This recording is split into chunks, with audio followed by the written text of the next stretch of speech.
Advocate Fadzai Mahere vopemberana hakaenda Hichilema vobatikira.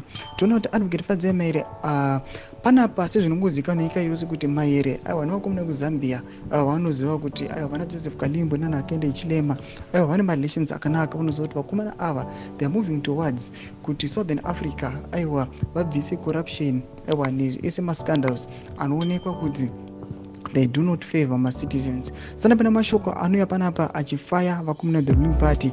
Ndokuti bwa subscribe like turn on the bell icon. Anouya achireply pane post aiwa yekwa akaenda Hichilema Zambia apo paano commissioner mini hydroelectric power plant onyora achiti good day Minister Edgar Moyo.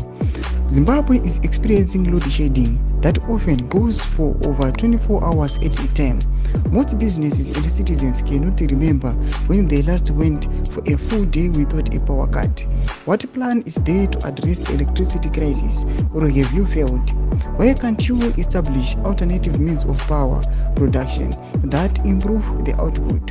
What are you doing about solar farms that we paid million US dollars for, but you have not been built?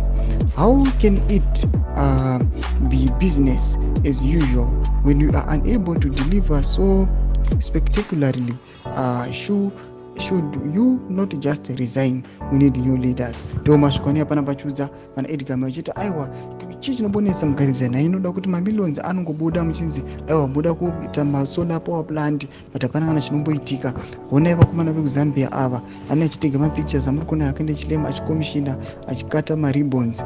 Tiona macitizens enyika yeZambia vachifara. Tudze mafunguro enyu mutudi pamusoro pechiitiko ichi. Pinda comment section medu musano subscribe or like turn on the bell icon.